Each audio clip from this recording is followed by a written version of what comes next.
Hey everybody, this is Cathy from Whole Home and Body Health, and today I have another car video for you. I am in Milwaukee, Wisconsin, and I have a rental car, and it is a Nissan, a Nissan Versa, I believe. Now, this rental cars are crazy expensive right now. Nissan Versa SV. And so this was the cheapest car I could get, and so I wanted the cheapest car because the cheapest car would have the least probability of having Wi-Fi and Bluetooth and backup cameras and, you know, all the RF stuff that I'm trying to avoid. So I chose, and when I was in the lot, I could choose any car, you know, as they say. And when I was in the lot and I was looking at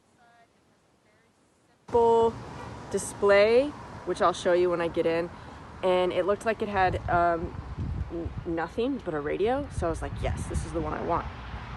So that is why I chose this one. Okay, so let's take a look on the inside of the car, and you know, you can see this looks pretty simple. Nothing dangerous here, right? So let's turn on some meters and just get some readings as we are sitting here. Okay, so Safe and Sound Pro for radio frequency. Turn the sound up. I hear cell tower in the distance. I'm getting about 90 to 200 microwatts per square meter. Picking up just maybe a little bit of neighbor's Wi-Fi or something. All right, so we'll put that one off. And next, I'm gonna have my NFA 1000, the best meter for magnetic and electric fields. And I've got 0.27. Now, this is probably coming from the house I'm staying at. I did another video on this house of horrors there because it's got significant wiring issues, and if I put this over, no, I'm not getting much there, but there are some issues in the neighborhood. So this residual, this 0.2 milligauss I'm getting is likely from the neighborhood. Now let's see about electric fields. Shouldn't really have much. 0.6, 0.4, 0.3. Let's put it over here. 0. Sorry about the lighting there. All right, so not much on the electric fields. And then finally, I'm going to use my little AM radio here to see what we might have if we've got any noise, which would indicate dirty electricity. Let me put the antenna up here.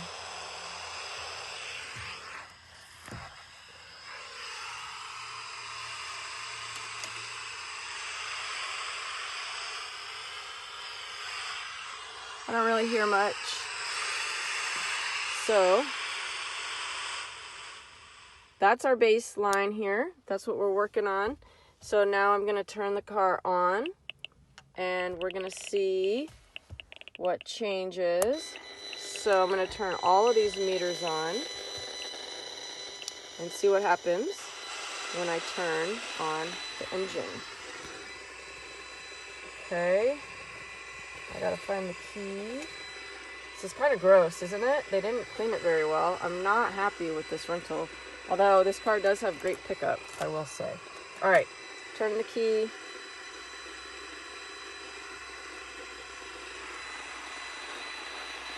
Not started the ignition. I'm just gonna, holy smokes. Hear that?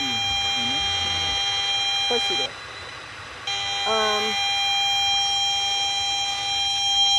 That's Bluetooth, folks. Let me turn the sound down because you can hear it clearly. So what is that? Every few seconds, I'm getting hammered with Bluetooth, you guys. The radio's not even on. It's going up to 3,000 microwatts per square meter. I am so stinking disappointed with this. So if I do turn the radio on, now let me turn that back off. You can't see it, but right here, there's this little grayed out panel. There you can kind of see it, which there's a Bluetooth icon there. Turn this radio down. But I can't access it. Believe me, I've been trying, right? I've done all of the setups. I've gone through everything I can find. I cannot, I don't know why it's grayed out, but I can't get to it. I've looked through the owner's manual of this 2018 Versa sedan, and it tells me to go into the setup and scroll down till I reach Bluetooth, and it's not there. So I don't know if it's because of a rental car or what, but I am unable to turn off the Bluetooth, and it has just been killing me. So I've been getting hammered when I'm driving around. So that sucks. That's really unfortunate. So that piece is no good. Now I'm going to suffer here for the sake of you guys because I love you and I want to give you this information. So I'm going to drive around and see what kind of fields we get with the electric and the magnetic and the dirty electricity. All right, let's start with the magnetic. So you can see it went up just a little bit just with the key in the ignition. Now I'm obviously started the ignition. So I'm at around 1 milligauss on the steering wheel, 1 near 1.5 maybe near the radio panel. I come down to the driver's side, the foot of the driver's side. I'm getting 2 milligauss. If I step on the brake, it jumps up a little bit quickly. If I accelerate, gosh, you guys, I'm sorry about the lighting. I've been having really a lot of problems with lighting lately. If I accelerate, see how zippy that is? It really is kind of nice to drive, besides this issue. But it does go up when I'm accelerating, briefly, up to 2, which actually isn't horrible compared to most cars. It's high, but not compared to most cars.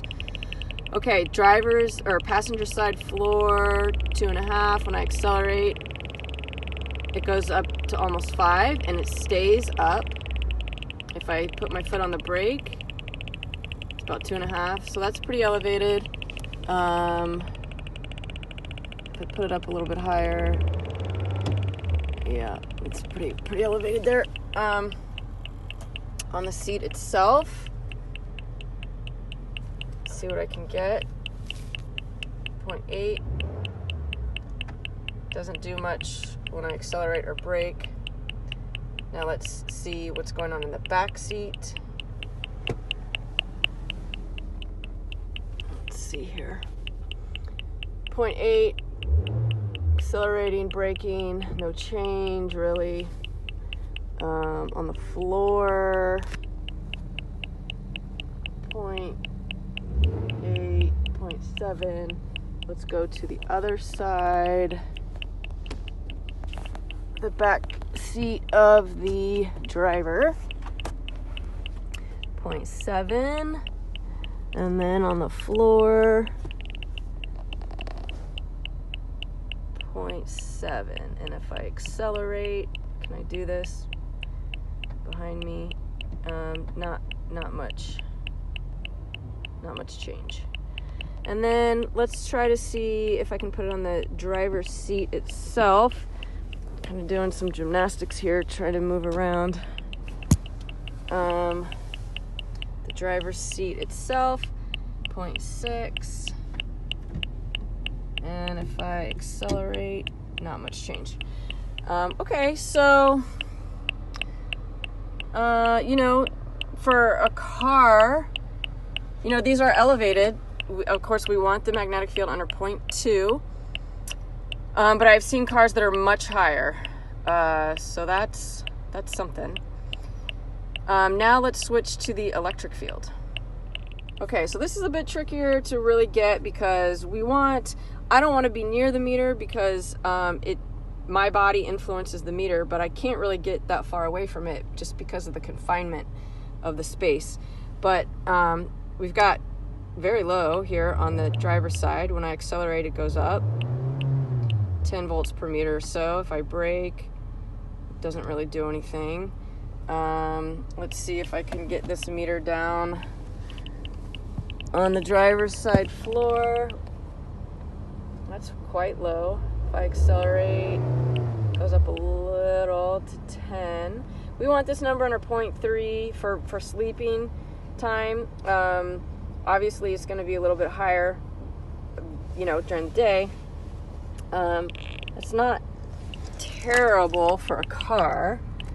Let's see, on the floor of the passenger side, it's very low. Let's see what happens when I accelerate.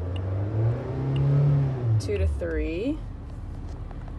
That's actually, it's kind of low for a car, for a motorized vehicle. Okay, passenger side seat. If I can get a good angle. 0. Okay, well, it goes up when I accelerate a good deal. Back seat, let's check that out. All right, 0.3. If I accelerate, goes up a bit to 3. Now let's put it on the floor. Let's see what I get on the floor. 2.5, 3.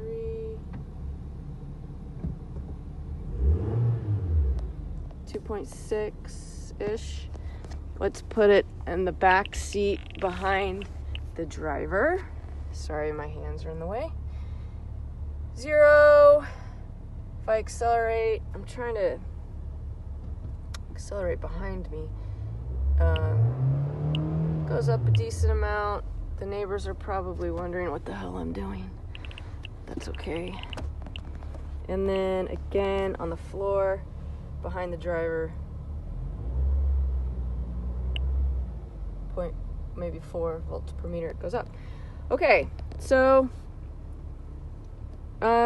comparatively okay for a vehicle. So now let's see if we can get any noise on our radio that will indicate dirty electricity. Let's see if I can turn it up. Doing this with one hand.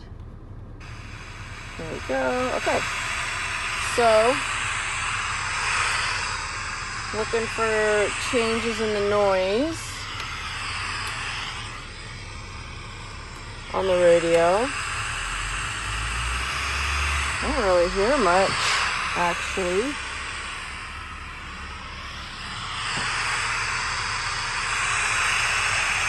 That's surprising, really. I usually get a good amount, but I'm not hearing much. Maybe if I turn on the radio, something will change. Not really. So that's good. Turn that off. Okay, now I'm going to just drive around the block a few times and see what kind of changes that I get. But I'm not going to film that because that's not smart, because I'm alone and I don't want to drive and film. So I will just report back when I'm done driving around and tell you what I find. Okay, so not much changed when I was driving around here. So as you can see, electric fields, magnetic fields, elevated, but what I would expect for a car, nothing outrageous for a car. I didn't get any dirty electricity increases. So for a sensitive person, if you're EHS sensitive, this has the potential actually to be okay if you can get rid of that Bluetooth signal. That is a killer. That would be a no-go for me. It didn't look to me, when I looked through the owner's manual, I didn't see anything to where I could disable it, but I couldn't even get to the Bluetooth setting itself anyway. And I don't know why. This might be something you could Google to look up online, or don't use Google, use DuckDuckGo or whatever search engine you are using, to see if you can find a way to take out the antenna or to disable the Bluetooth. If that was possible, this might be an okay car for an EHS sensitive person, since the other levels seem to be relatively low compared to other vehicles. But that Bluetooth coming every couple seconds is a killer. So it has definitely not been good for me. I've been super cranky and irritable this whole trip from driving around in this car, and because the place I'm staying has mad wiring errors. I will leave a link below to the video I did on that. This has not been a good low EMF vacation because of those issues, and that's just the reality of traveling these days. It's very unfortunate.